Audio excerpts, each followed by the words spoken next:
Picasso connects to humanity. He tackles all of sort of life's issues, and he does it with a really open heart. This painting is so romantic. It has been inspired by presence physically and emotionally.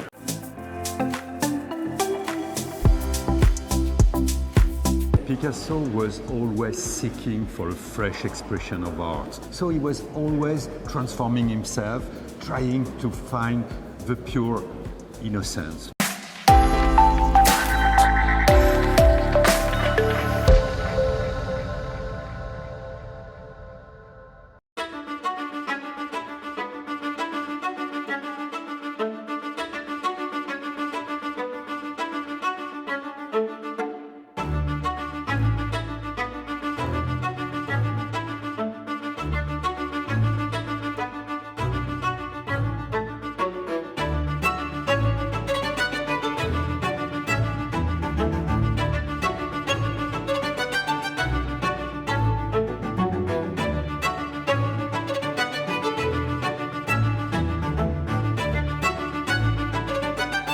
Hi, I'm Elina Reddy and welcome to Foreign Influence. We're at the National Gallery of Victoria, Melbourne, Australia, and we're here with the most anticipated exhibition, the Picasso Century, which has taken a decade to put together.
This little painting here is my absolute favorite. It's so tiny in this really big exhibition, but I really feel that this painting is so romantic. It has been inspired by presence physically and emotionally of Marie-Therese Walter in Picasso's life. Their relationship has begun in secret in 1927 and continued for over a decade. They had a daughter together, Maya. I really love the colors and the flowing shapes, so typical of Picasso. It's I would say, my most favorite painting, even though it's so little in this really big exhibition.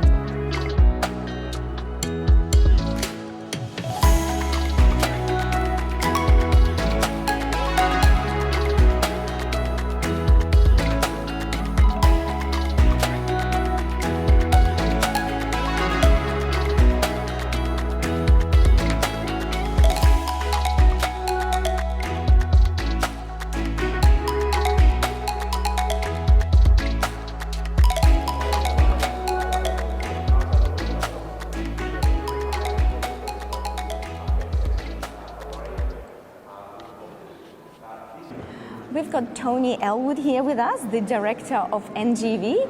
Tony, please tell us about this exhibition. This is a very exciting exhibition called the Picasso Century. It's 180 works, of which 80 are by Picasso himself.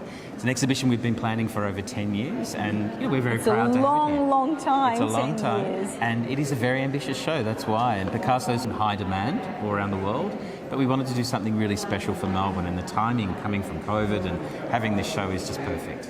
Absolutely. Why do you love Picasso's art? I love the way that Picasso connects to humanity. He talks about real life situations, whether it's about love, whether it's about pain, war, suffering, affection, his children, animals. Like he tackles all of sort of life's issues, and he does it with a really open heart. And he also reinvents the way he paints as he's doing that. So throughout his life, the early 19th century up until his death in the early 1970s, we see him also changing his artistic style constantly. He never repeats himself. So he's fascinating as an artist, but he's also fascinating as a human being. What can you tell us briefly about this painting? Well, in this later series, he was changing his palette. He was looking at a whole range of different styles that he'd done previously, but he was also talking about, they talk about the musketeers. He's talking about history. He's looking about art history, 17th century, the 18th century. He's kind of conscious of his place in the world and in the world of art. And so he's kind of reminiscing about the work that he's loved and then wondering where he'll be positioned in that as well, and borrowing from his own previous styles. Quite complex works, but they're beautiful to enjoy. Yeah, it's absolutely remarkable. I know, it's a masterpiece. Yeah. Well, it is a masterpiece. Yeah. So is this exhibition. Thank you so much for your time. Thank you. And we'll get everyone to enjoy it. That'd be great.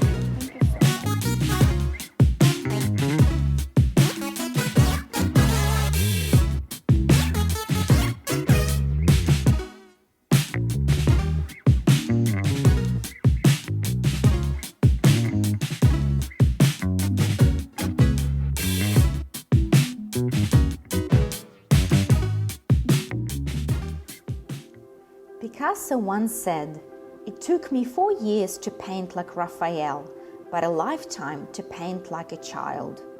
Pablo Picasso was born in Spain in 1881 and was raised there before going on to spend most of his adult life working as an artist in France. Throughout the long course of his career, he created more than 20,000 paintings, drawings, sculptures, ceramics, and other items such as costumes and theatre sets. He is universally renowned as one of the most influential and celebrated artists of the 20th century. His father was a painter and a professor of art and was impressed by his son's drawing from an early age. His mother stated that at one time that his first words were to ask for a pencil. At the age of 7, Picasso began receiving formal training from his father. As an artist and an innovator, Picasso is responsible for co-founding the entire Cubist movement alongside George Braque. Cubism was an avant-garde art movement that changed forever the face of European painting and sculpture, while also affecting contemporary architecture, music, and literature. Subjects and objects in Cubism are broken up into pieces and rearranged in an abstract form. Picasso is also credited with inventing constructed sculpture and co-inventing the collage art style. He is also regarded as one of the 3 artists in the 20th century credited with defining the elements of plastic arts.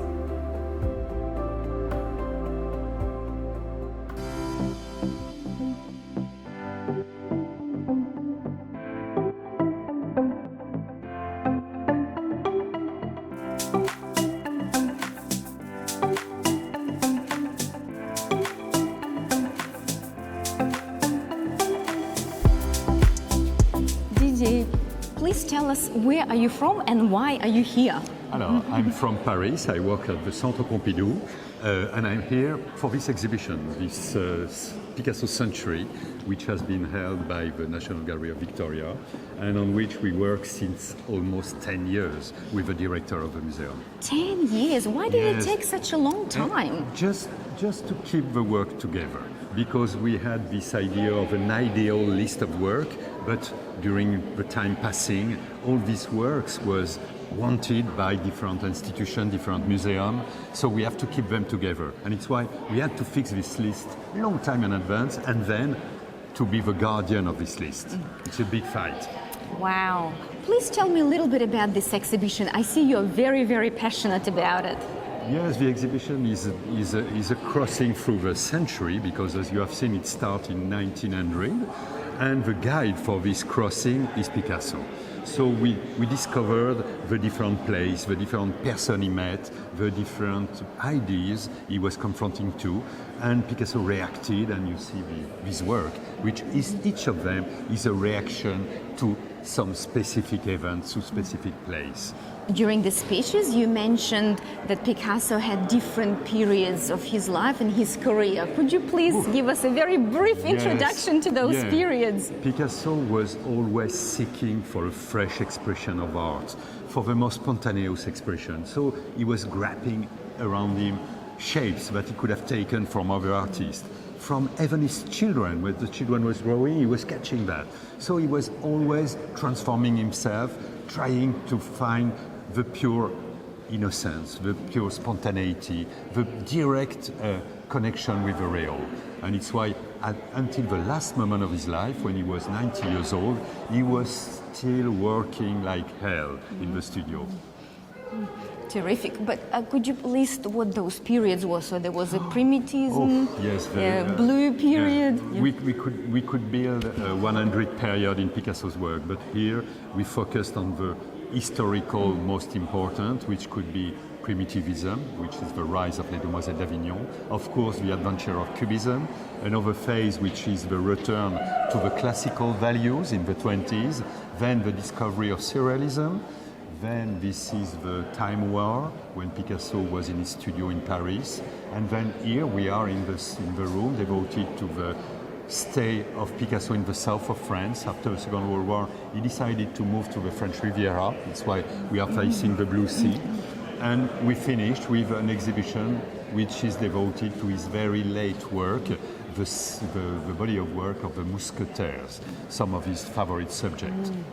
So is Picasso one of your most favorite artists? You can't avoid Picasso. If you like or don't like Picasso, he is the man of the century. Why would you say that? Because he is, there is many films. The term of genius can be used for him and only for him in the century, because he is reinvented himself, as you have seen. He is the one who made things in such a brilliant way, with such an efficiency that each painting is addressing to you at the highest level. Well, thank you so much for your time, and thank you for sharing all your ideas with the community audience in Australia. Thank you very much.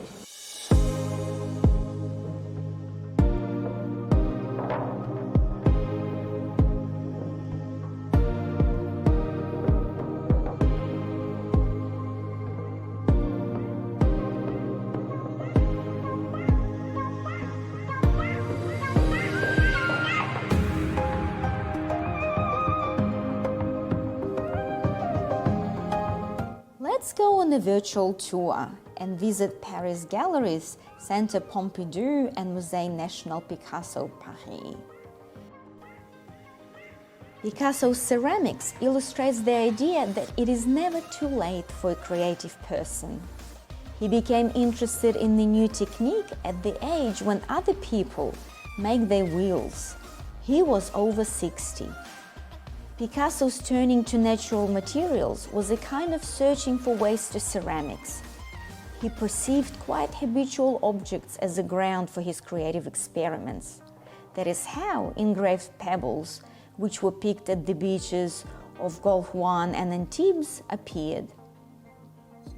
What catalyzed the turn to the new occupation was a visit to a pottery fair in the small town of Vallauris, as Picasso spent the summer of 1946 nearby in Gulf One.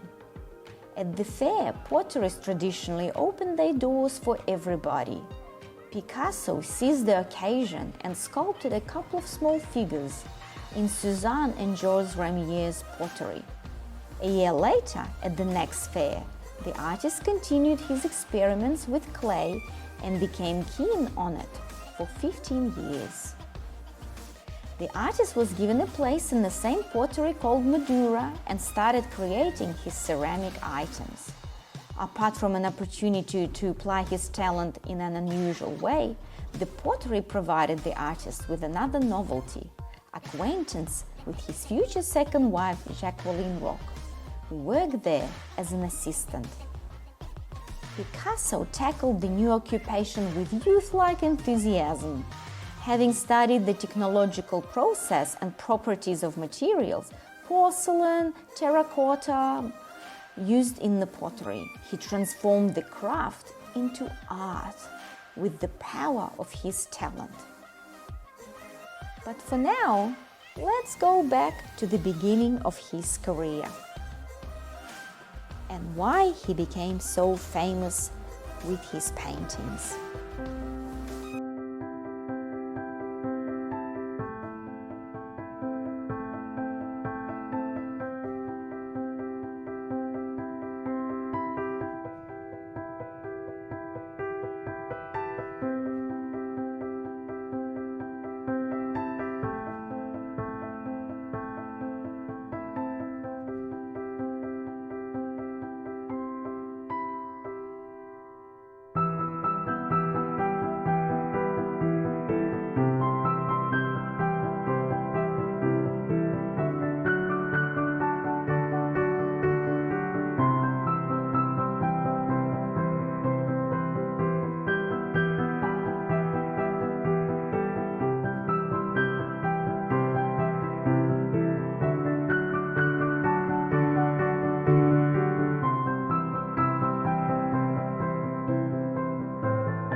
Picasso demonstrated extraordinary artistic talent in his early years. He was painting in a naturalistic manner through his childhood and adolescence.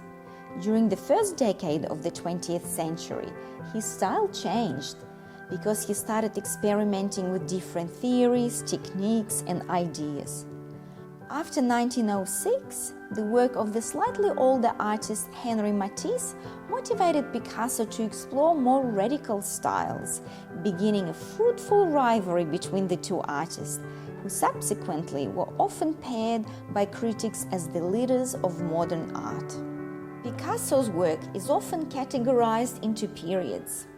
While the names of many of his later periods are debated, the most commonly accepted periods in his work are the Blue Period, from 1901 to 1904, categorized by somber paintings rendered in shades of blue and blue-green only occasionally warmed by other colors. Then there was Rose Period from 1904 to 1906, which is categorized by lighter tone and style utilizing orange and pink colors and featuring many circus people, acrobats and harlequins. That was followed by the African influence period from 1907 to 1909.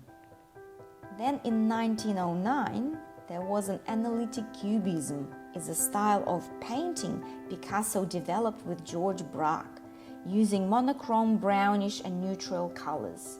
Both artists took apart objects and analyzed them in terms of their shapes. And synthetic cubism, 1912 to 1919, also referred to as the Crystal Period, was a further development of genre of cubism, in which cut paper fragments, often wallpaper or portions of newspaper pages, were pasted into compositions, marking the first use of collage in fine art.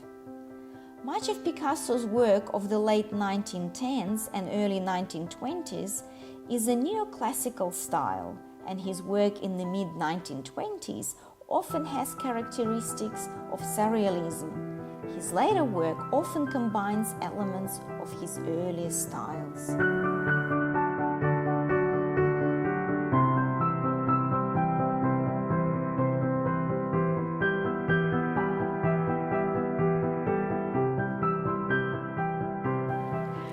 This painting here is linked to the motif of a grieving mother, and it's called A Weeping Woman. What do you think about it?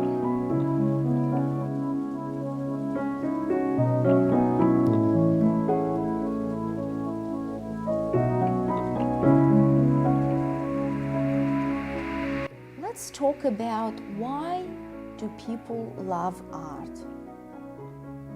What do you think? Art is food for the soul. Art makes you question things, the sublime and the mundane. Art stirs your emotions and makes you feel alive. Art takes you on a journey to places you've never been, never likely to go, and sometimes wouldn't never want to go to. With art, we can live vicariously through others. Love, grief, pain, and joy. Someone once said, without art, we're just hollow vessels.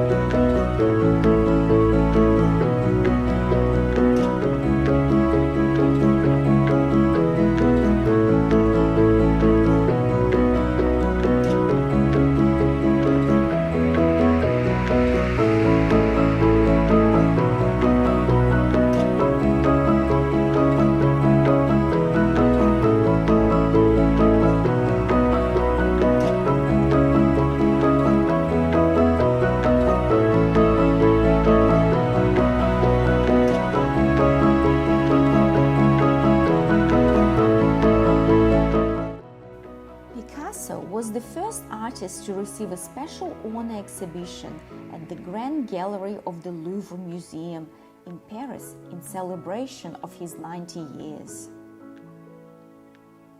After ending his first marriage in 1935, Picasso dabbled in poetry and later wrote two surrealist plays. Between 1935 and 1959, Picasso wrote over 300 poems that were mostly untitled except for an occasional date or location where it was written. It was rumored that Picasso predicted he'd be known more for his poetry than his paintings.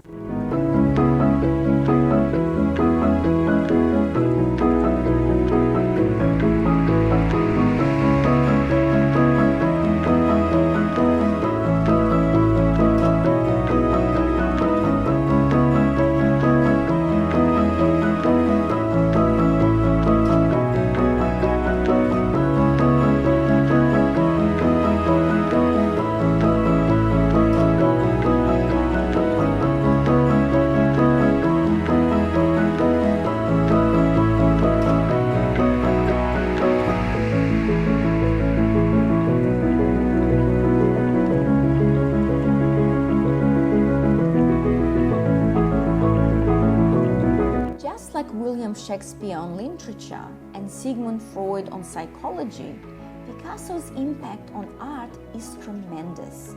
No one has achieved the same degree of widespread fame or displayed such incredible versatility as Pablo Picasso has in art history. Picasso's free spirit, his eccentric style, and his complete disregard for what others thought of his work and creative style made him a catalyst for artists to follow.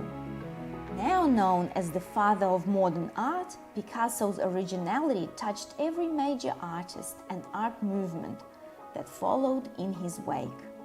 Even as of today, his life and works continue to invite countless scholarly interpretations and attract thousands of followers around the world.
You are one of Australia's most awarded artists. Archibald Prize, Solomon Prize. After a while you get to know what your work is about more. A lot of my work, or most of it, is about real things and imagined things together. You're all romantic, you can't survive, and if you're all practical in whatever, you're not really an artist. I love things that are a bit mysterious, where you don't quite get what's going on, and then things around, which are either what we're thinking about or what's just happened in the past, what will happen in the future.